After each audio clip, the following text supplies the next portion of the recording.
HP Media.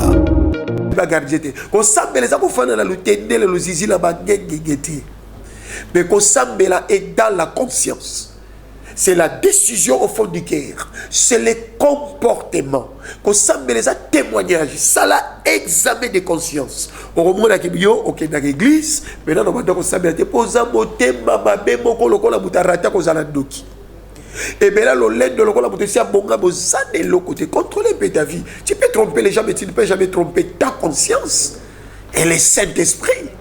Contrôler comme banzolo première entrée pour la ngonga au kabelanga lito parce que betap toujours fongoleza moi mingi kabelanga lito isoko lingi penza au bénéficier malobo malamu la dabiso na kati d'église yaka isikanga na zo sala busala zambe au message au ko kemba pour kokola makamu na yo ko koma transformé par la grâce de Dieu. La daga des frères, la conscience. Deuxième chose, contrôler kalito inayo. Matoi ekokotisela yo rapport moko yoki esumukisi yo oyoki eloko moko ebebisi kondima na yo ekwisi kondima na yo bato ebele lelo bazalaki na présence ya Nzambe batika présence ya Nzambe likolo bayokaki pasteur wana salaki boye ndikobo yaya HP Media. Nous ne sommes pas les imitateurs des pasteurs. Pasteur a coupé la mission na kuruzute, mais nous sommes les imitateurs de Christ. C'est par son sang que nous sommes rachetés. De toi, il a mis chez à disposition pour yoka Christ. Là, la Bible, madame, comme on a yeso na lopango, penanda ku ya Marie, pe Marthe, c'est pas Lazare. Yeso azo solo na bato, mais Marthe a wele liko kende na bakusa ko lamba. Tamba zo lamba Bible lobi, bilingezo ki eminga badako kwa kosala mosala ye mo côté, abwa kabiso boya moni de kona ye Marie, afandi na makolo Yesu. Abi motei Yesu, libéré ya Marie. Ayo pesa na baboko to lambela yo lia. Ok, n'était qu'à perdre yo boke de côté. Yesu atali Martha yibisabi ndeko na yo Marie aponi para kitoko.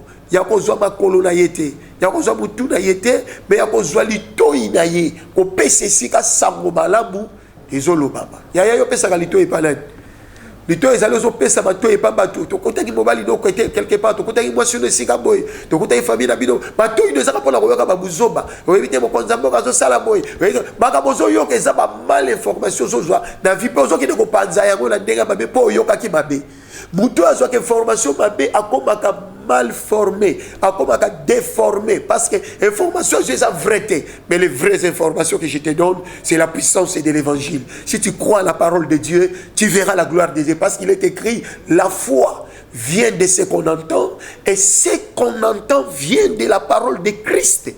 HP Media, la chaîne qui vous édifie.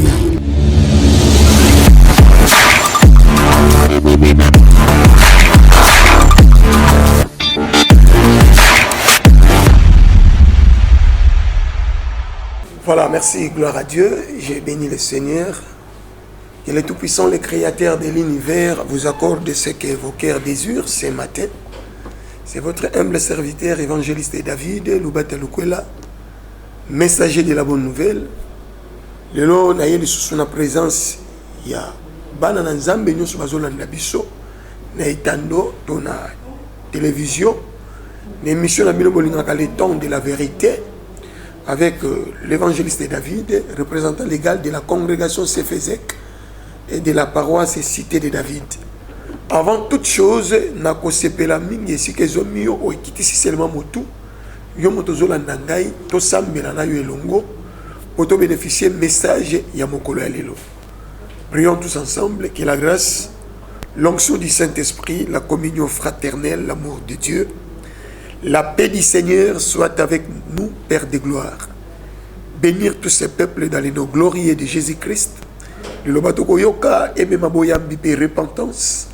Na neutraliser vos konza diaboulou ou yaka na distraction, envoûtement, voyage de pensée. Ou pe kisaka peuple na bazana la présence na yo pona ko yoka bongo na yo.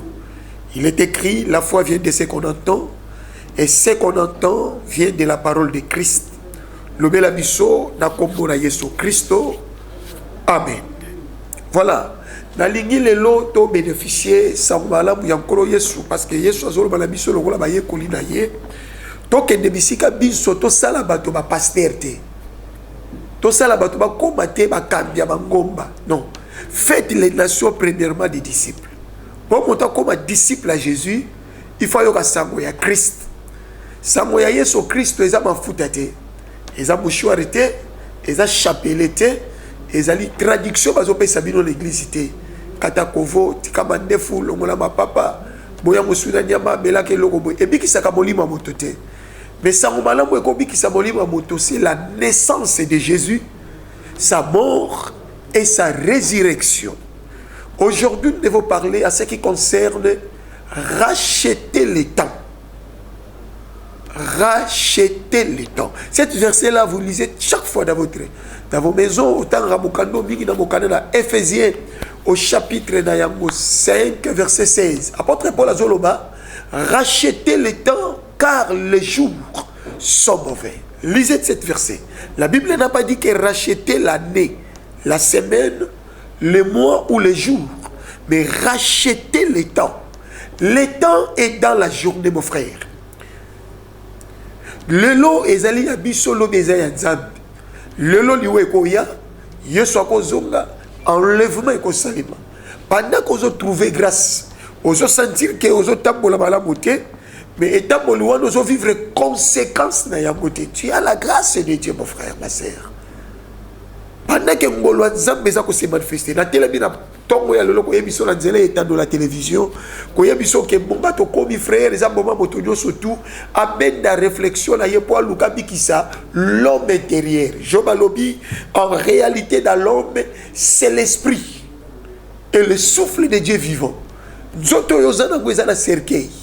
Nzoto na ba ko kunda yango ezana fait mandat. Mais na kati ya nzoto na yo c'est l'esprit. Il y a un apôtre Paul a dit que peuple, il y a Éphésiens, bon son batango pour mi coller comme mabe. Yesu azozonga frère, bilembo seulement qui a besoin de ça. Tu yoga le sous troisième vague, il y a coronavirus. C'est pour te dire que pas si à besoin de continuer à courir, mais la roya biso que qu'est-ce que tu prépares? Ni ouais quoi ya rozoyo. Yesu azozonga lelo, mais à kukuta yo na position ni. La télé bien aimé ça motomoka là qui pongi à la bouki abanda qui janvier azomona mois de juin azala qui le 1er juin azomona le 9. Ce n'est pas donné à n'importe qui. Élimination monnaie de Tchosalema ba responsable belé ba koufi azala ka directeur directrice secrétaire administratif à société. Il était catcheur judoka boxeur karaté commandant lieutenant major capitaine étudiant azala ka étudiante choriste gagneur d'âme na kombo kitoko. Mais la tombe ya lelo comme changer bazo benga ye bembe tombe wey ou pauvre to delphin so bazo bengo junior Patrick Trésor papa na songolo mama na pakala eza po nzamba linga kayo azo tikelo pe mate po yo libala eza samedi non nzamba do tikelo pe mate po yo zo ke de poto aussi les sakela ça dozo décrocher diplôme la licence ou bien gradué non ça ce n'est pas l'important c'est du souffle. Batebele ba kufi yo l'équipe on est le côté so zo tika na pe beza pour ko préparer rencontre na yo na Christ l'autre zo mona RDC bat bazo luka so ko préparer rencontre na bango na Christ était mais bat bazo ken d'église pour luka libala ko bota ko somba akoma na biloko ebele na mokili o ya ko tika mais bazana souci ya milimo na batoté za la sauver. Offrande des âmes bêtes pour nous couper sa mot. Couper sa dit des âmes bêtes, mais l'eau est nécessaire. Âme na yo, bolimo na yo, la sauver dans les derniers jours. Dans la Bible, madame, vous avez la place, mon côté, colo, azo offrande à rejeter, offrande, il y a son colo à zoaka. Nous, ma copé s'offrande, moi, ma copé s'offrande, tout le monde a un droit à s'offrande, mais il y a un côté, et au salaire, au compte à beaucoup de colo, pas au compte à beaucoup de colo. Obéissez-vous à la loi de l'Éternel. Oyo yo, l'ingaraté, ma salayo. Kosala yango baningate. Loko ni tokito simba le totel salibota la zambe racheter le temps. Alors qu'est-ce que nous devons faire pour racheter le temps? Dangolo zamba salibiso, il faut profiter la grâce. Faut lukato profiter la grâce. Yaya pour que mota somba tambo na kati ya nzoto abutu. Zamba sala moto na ba organe mine ina zotali solelo o esengeli na yo obanda ko contrôler yango très bien. Si on contrôle 4 entrées dans la vie, on contrôle la vie à sanctification. kabelanga litoi ko changer te ko zapete zala la dabiso ko longola te ko mega la kesile wala la ndel sur YouTube ezate wala ta la télévision ezate dabiso pesanga litoi. Romains chapitre 10 verset 17 lobby, la foi vient de ce qu'on entend et ce qu'on entend vient de la parole de Christ. Ba pate ko fungwa bate yaya po ete yayo zamba ko lata butu po ya yebiso message o kabelanga litoi. Ezana quatre choses, quatre entrées. Oye koti saka lisumu na nzota buto pe ememelaka moto bénédiction pe joie parfaite na nzota buto. Première entrée, ezali makanisi. Les pensées. Bible zoloba, ne pensez pas aux événements du passé. Ne considère plus ce qui est ancien. Na sunga de komoko. Ko kanisela ka bato mabete. Na nzela ko kanisoko subuka. Na nzela ko kanisoko tambola na kati na beba. Ko kibisi présence à Saint-Esprit. Ko kibisi présence à Bonzabe. Ko Bible lobi ba kaniselo mabe. Be ba kutona ya côté. Ezali pa boli. Do bato yo zo kanisela mabe. Catégoriquement zo bénir ba mo bien aimé. Il faut qu'on contrôle la makanisi na yo. Les autres sont même yo zo na dans la niveau état de boké. O yebi ke na minute yo ke dans l'église. Eza la bakebele balingi ko ke l'église, mais bazo linga ko sambela te. Or muta sambela ka aleki muto ya ke dans l'église. Ça l'examen de conscience donc moi la kata mabanzo lo ke yo na no banda ko sambela te. Ko sambela za ko kanga biso zo kanga na kata église te. Et ça concerne la de Koulouse aux salatés. Ça qu'on dit comme il y a un bisapino au temps de bébé, pour la bébé gardien. Qu'on semble les gens la lutte, le zizi la baguette. Mais qu'on semble là est dans la conscience. C'est la décision au fond du cœur. C'est le comportement. Qu'on semble les témoignages. Ça la examen de conscience. Au moment où il y a dans l'église, maintenant on va semble te poser mon thème, ma bébé, mon colo, la boutarata, qu'on a la doki. Et bien là, le lait de l'eau, c'est un bon gars, de l'autre côté. Contrôler ta vie. Tu peux tromper les gens, mais tu ne peux jamais tromper ta conscience. Et le Saint-Esprit. Contrôler comme un banzolo première entrée. Pour la ngonga, au kabelanga lito, parce que mes tapes toujours font les amours mingi. Kabelanga lito, ils sont connus pensa, au bénéficier malobo malambu. La dame sur la carte d'église, il y a qu'à iskanga la salamu sala zambe, au message, au kemba, au kola, makamuna yue, au koma transformé par la grâce de Dieu.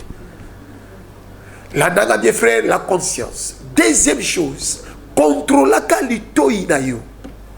Matoi e kokoti sela yo rapport moko yoki e sumukisi yo. O yoki loko moko e bebisi kondima na yo. E kwa isi kondima na yo. Batebele lolo bazala ki na présence à Nzambe. Batika présence à Nzambe likolo ba yokaki. Pasteur wana sala ki boy. Ndikobo yaya nous ne sommes pas les imitateurs des pasteurs. Pasteur a koufé la mission na kuruzute, mais nous sommes les imitateurs de Christ. C'est par son sang que nous sommes rachetés. De toi il a mis chez à disposition pour yoka Christ. Là dans la Bible malabo comme on a Yesu na lopango, pe na ndaku ya Marie pe Marthe pa ba Lazare. Yesu azo solo na bato, mais Marthe wele liko kende na bakusa ko lamba. Tamba zo lamba Bible lobi, bilingezo ki eminga badako kwa kosala mosala ye mokote, abwa kabiso boya moni de kona ye Marie, afandi na makolo Yesu. Abi motei Yesu, libéré ya Marie. Ayo pesa na baboko to lambela yo lia, okende ta kaperna yo bokende koteya. Yesu atali Martha yibisabi ndeko na yo Marie aponi para kitoko yakozwa makolo na yete yakozwa mutu na yete me yakozwa litoi na ye ko pese sika sango malamu ezolo baba ya yo pesa ka litoi palani litoi ezalo zo pesa bato e pa bato to kotaki mobali do ko quelque part to kotaki mwasi no sika boy to kotaki famille na bino bato ino ezaka pona ko yoka babuzoba oyebite mo konzambo ka zo sala boy baka bozo yoka ezaba mal information zo zwa na vie pe ozo ki de ko panza yango na ndenga babe po yoka ki babe muto azo ke information babe akomaka mal formé, akomaka déformé parce que information c'est la vérité mais les vraies informations que je te donne c'est la puissance de l'évangile. Si tu crois à la parole de Dieu, tu verras la gloire de Dieu parce qu'il est écrit la foi vient de ce qu'on entend et ce qu'on entend vient de la parole de Christ. Christ nous a affranchis totalement. Ça c'est la deuxième entrée. La troisième entrée, il faut discipliner miso na yo frère. Dans la miso ba te belé même na katia Bible ba sumoka ndakise David likolo étage amona bolumbu amwa sa soldat na ye iri David a sumoka po amona ki a parvenu kotinda mobali ya mwasi bitumba tie na première rangée toloto la liboso zo mo soda wana iri sur place a quoi ya kufi azui mwasi na ebetiabi ya beti maboka bike na gagner mais que nzamba zo mona ye. Dieu voit tout frère. Au conseil lo monte mwasi na ça logo balo na beta on rapide mwasi na gazo ebate nzamba zo mona yo o salaka bato mabete. Dieu voit tout. Zalaka na kobanga zambe ke kobanga ka bato. Nacho mona mama moko na ki tala mwana na ye na ki tala mwana za ko be en église mwana mo église na ko na lupango boy mama na nzete azolanda mwana tanga moninga na kotabi junior obiki po pa pasteur aye donc mama zo banga ko beta mwana ye po amoni pa pasteur aye non bible lo bibeta mwana film e boma yete e kote aye mais ko banga nzambe ndele kinyo so ko banga pasteur te pasteur ba respecta kaye ba honora kaye mais ba banga kaye nangina isa mutu moko azolanda ngai la tongwa lelo soit culture ko banga nzambe miso na yo discipliné yango. David apeti maboko mais nzamba siliki abi ngana David to kabwani atindela ye prophète Nata komeli David pe ayebisi David tala na kati ya mboko fandi makambo ezoleka ay makambo nini ozolanda te na kati na mboka na yo mutu moko aza mowumbu azana mpate moko azobokola na pasi mais mosusu azana bapate bela ya mbiba paya ayoki kaka zuwa kaka pate ya mutu azobokola moko aboma palambela bapaya na ye yo roi David soki makambo boye mutambo ko sala ini David abeti loboko na mesa bi prophète laksanga mutambo aza wapi asa muta ko mériter ko kange singa ko tiena saki bagwa ke na kacha mai ponya ko ndokola mowumbu na ye natandingi simo toi seki David ame David mutozo baki bagwa na mai zayo nzamba silike liyo bo kambola na ye po yo botina mwasi ya soldat na ye amoni makamyo so sali David a sali psaume 51 alors j'ai péché contre toi seul dans la psaume 51 premier verset qui dit là c'est j'ai péché contre toi seul j'ai fait ce qui est mal à tes yeux lave-moi complètement de mon iniquité purifie-moi ma mère m'a conçu dans les péchés mais tu veux que la vérité soit au fond de mon cœur. David a baigné l'homme selon mon cœur. Pourquoi? Il était un pécheur repentant. La repentance est acquise. Ce qui m'a racheté tant et au fond de que et David a abandonné. Quand tu as versé mon David a abandonné son soldat et abandonné et tu as ça m'a discuté. Pour abandonner il côté mal biloko wala. Biloko des choses sans dire qu'on somme ça mon abandon côté. Bon la côté ma cause là un homme animalité, ça un homme spirituel comme la Bible nous dit dans le livre de Galates chapitre 5 verset 16 que marchez selon l'esprit et vous l'accomplirez jamais les désirs de la chair. Ça c'est la vérité de l'évangile. Oh yo bato mosu ba bomba kango ba ngate bala na nzambe ba découvrir contrôler la discipline misu na yo papa otika ka mwasi na ndako mais soko bimi na balabala olongwaka na porte ya ndako na yo okomi na balabala obosani ke yo bala obosani ke obala misu na balabala ekomi lokola mapaka paka vandelateur ezokabola mopepe na salon omona mwana bata monki aleki opetu aza na bassin mosu azonga boy omona azokola bien siko oyo yo tiki na ndako botia bana mitano akola mabe oyo yazana ngo eza sakombi to ekolo eza ekateli plateau babasi yango na balabala yo ozolula oza envoûté oza na milimo mabe. Nous les chrétiens il est strictement interdit pour nous les chrétiens, pas vous les païens, il est strictement interdit pour nous les chrétiens ya kobala des femmes. Nous ne sommes pas les imitateurs de Salomon, nous ne sommes pas les imitateurs de Pierre, mais nous sommes les imitateurs de Christ. Christ nous a dit l'homme quittera son père et sa mère, il s'attachera à sa femme. Ah, c'est au singulier, c'est au pluriel. La Bible n'a pas dit qu'il s'attachera de sa femme. Na panzi ya daba bimisa 4 Ève. Ève abima moko pour dans un moko. Yo sa 6e, 8e, 10e bureau. Boto si sa mobile ngo ba panzi. Autant na nini. Akoma nyoka. Bongo la motema ma sœur. Ozaki lo kosozo ngo sala kokota mabala na désordre. Kokota libala 2e bureau to bima déranger na libala batu. Papa yo pesa la série discipliné misuna yo. C'est la sorcellerie. Repentez-vous sincèrement. Ce matin, il y a la position parce que tato a la base mi balé misa tomine. Tia ko kufa. Tu ko la vérité. Tu ko la vérité. Donc on peut se conseiller pour aller plus loin dans le médicament là au pesayo. Sauve-toi pour ta vie. Contrôlez les ali misonayo. Et soit discipline. Après ma contrôle qui mi sunaye. Afani na sanzete. Atala na mosika moni batomi sato bazoya.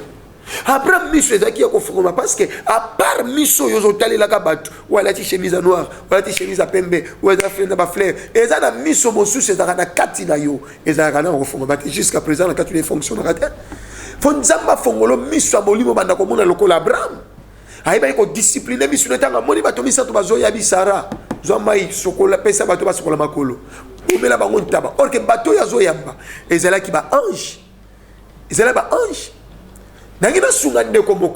Pour aller plus loin dans la vie, voilà les médicaments que je te donne.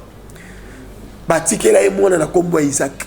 Batikela et bénédiction, joie parfaite kota na ndaku ya Abraham. Parce que na kati Abraham azalaki na miso ya komona. Na pesio conseil Luka oyeba ko discipliner miso na yo. Ezali entrée oye kotisaka lisumu dans nzota moto. Ça c'est la troisième entrée. Et la quatrième, pour bien terminer, ezali monoko. Contrôla ka monoko na yo. Ozoloba nini na monoko. Parce que Bible zoloba, par ta bouche tu seras sauvé, par ta bouche tu seras condamné, et par ta bouche tu seras justifié. Et la bouche sort l'abondance du cœur. Na munoko na yo oko pambwama na tomona mama moko na tongo dans l'émission ay bisinga zo bisa muninga labi tanti fifi boni bino muninga la zo c'est la bi ya bino eleki muninga bise ya biso eleki na nini ya bebo zo mona santé na hôtel yanga c'est na mokilo to ya kotika bino tata mutu makamba zoloba na vie na mokilo ya kotika ba comment ya kotika batu bana ese mama comment ya kotika batu na mokili yao et si biso to komaki yo kufa zonga zonga ngoto utaki pozo ndima kofanda kati ya mokilo oteki nzamba za la capacité ya opeso na temps o ya bongiseli yo ya malobe sala ka mutu azala ngai zala kati la Bible mutu moko alexanga ndenga ko lobe pesanga na songo na foi morti va vinanga eza voleur sur la croix moyibi na kati ne kuluzo abzo effusion du Saint-Esprit azwa baptême te azwa enseignement te apesa dignité offrande moko te place atangela na Bible moyibi na pesa yi na kati ya croix ezala gite mais moyibi na croix à se défendre Christ. Mon quoi Daniel Yesu, Bibi qui sa, bon Bibi qui s'appelle Bisso. Mais on a cela qui a droit à défendre Christ, à défendre l'évangile. Yo banganzambete. Oya yibita selema be mon côté. Mais azo mérité ko kufa liwa mo kona biso biso tozo mérité ko kufa na croix pour to bomaki. Mais ya za innocent. Moïse va défendre Christ. Ya za innocent. Si Moïse yo afin d'abi non je ne peux jamais laisser comme ça j'ai fait un travail dans celle nous sommes on a défendu Christ alobi Yesu tango ke nakita boko tata na yo pardon na bonne lokalisa na Yesu azo parvenir ko yebisa Moïse lelo soko kati molimo likolo ya croix ozana na paradis tanga Bible bien même Abraham na kota paradis te mais Moïse wana kota paradis liboso ba santu yos po yebolo ba bien malobe sala ka mutu azala contrôla kanino zoloba. Par ta bouche tu seras sauvé. Et sache-le bien, la bouche sort l'abondance du cœur. Ce que tu confesses dans ta bouche, c'est ce qui t'arrivera. Même le président de la République, il est capable de parce que on est président, on est ministre. Ozana bo konzi wana nzamba chaka tinu ya kopesa ordre par ta parole et salami parce que Bible zoloba ke nakokokisa maloba ya basali nanga mosala nzamba ezaka pasteur te même comme konzi wana comme da mosala nzamba tu peux ordonner na mboko na ngi eloko na mboka na ngelo o sele yango na maloba ya kitoko na kati na maloba nozo confesser nzamba ko accomplir yango. C'est pour te dire que ça va congolais même biso mboko le peuple congolais na basala nzambe to tika ko modire mboko to lo baka malba kitoko pona mboka to pambola mboka na biso muta komela nzambe lettres za la mbunza azate muta komela nzambe lettres za la congolais azate c'est l'imposition de Dieu. Dieu nous a imposé au bota na famille à 3 personnes au bota na famille à 2 personnes au bota na famille à 10 au bota na libota oyo ozala mongo ozamutetela ozamuyanzi ozamuluba c'est l'imposition de Dieu. Alors, imposition nzambe baboyaka yango te. Fondima yango. Contrôlez tous ces 4 entrées et tu verras que au tambola la vie à sanctification parce qu'il est écrit sans la sanctification personne ne verra le Seigneur. Il y a un apôtre Paul Azoloba, racheter les temps. Ce qu'on sont mis tango, contrôler biloko mine. N'engeni basombaka tango, na clôturer.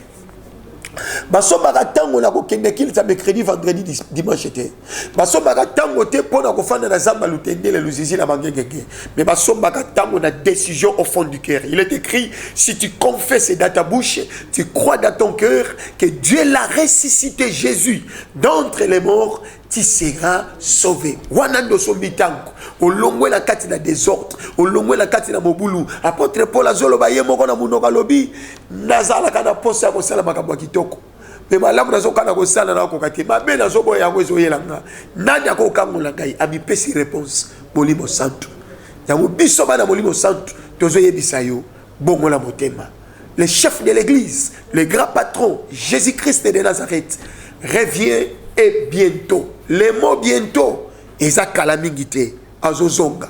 Toutes les signes, où il y a le baki, il y a des déchets sur le terrain. Bon, la motema. Qu'aucune église n'a sentimenté. Pour que l'église n'a pas de dépôt sur les camps, il n'a pas de l'assemblée. Non. L'église l'église n'a habitude d'été. L'église n'a altitude. Qu'il n'a pas d'objectif, n'a but. Quand il était pour contrôler, compléter baba, ou compléter ma kit, quand il était pour nous les frères, première frère Songolo. Non, qu'il n'est pas dans la vie éternelle. Jésus nous a dit, cherchez premièrement les royaumes des cieux et la justice de Dieu. Et les royaumes des cieux, c'est Jésus-Christ. Contrôlez bien ta vie. Est-ce que vous avez déjà reçu Jésus dans votre vie? Cher pasteur, évangéliste, apôtre, prophète, docteur, serviteur ou servante de l'Éternel, contrôlez bien votre vie. Est-ce que vous avez appel? Nzapa bengayo. Musalo zosala. Vous avez ningisa. Vous avez mandat. Vous avez lontombo. Ce qui est dans les athées, frères, vous avez solité, abandonné, tika. Mais ce qu'on dit que appel les alliés, c'est un Nzambe. Abong c'est un boli na yo. Luka mawa Nzambe sa likolo na yo. Bible lobi. Oya ko bomba masumu na ye. Aokufa na yango. Mais oya ko yambola ko zo mawa na Nzambe.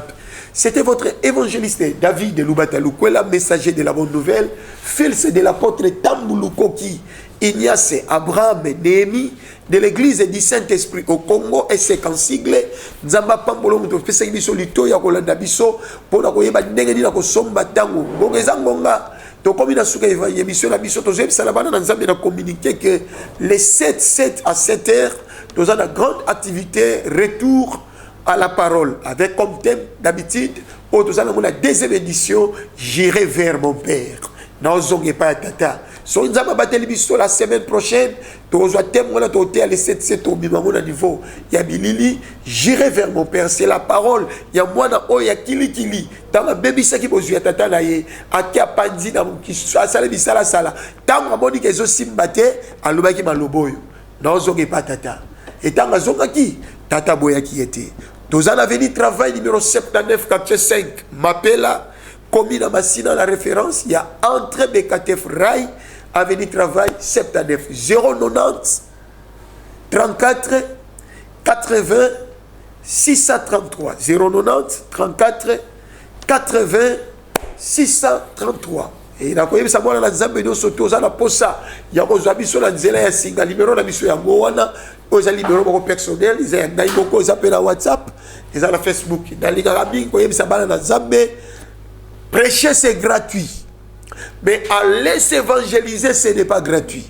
On s'appelle qu'on soutenir sabo malam était à rendez-vous à média benga biso li songi na yeko koma li pamboli ya Nzambe et kolanda yo kanga biso sike zo biyo to bondeli éternel notre Dieu. Il a eu même repentance. Impliqué s'aboutir katia peuple na yo. Guyana ils alla remplir le cola papa maman et les bois sito mobali. Azala ki liboso etat donc la dabiso la katia d'émission le temps de la vérité. Miracle na yo ils allaient la partage. PC bakaso pesa qui sol a koma ki apôtre Paul. Changer identité le colochanda qui a Jacob a koma ki Israël Molog. Azala Molog ya masumu partout à Kozwama. Dans connecter crainte de Dieu, obéissance, vie de prière, partout à cause de la vainqueur, Pambola langa moto nyoso tu a contribué qui pour des missions Oyo, Pambola papa langa Charlie, Pambola maman la biso Jackie, Pambola maman Maria Longise, Pambola bandeko nyoso tu ba pesi biso lito ya koyoka baloba Oyo, bazala totalement béni dans Congo na Yesu Christo. Amen. HP Media, la chaîne qui vous édifie.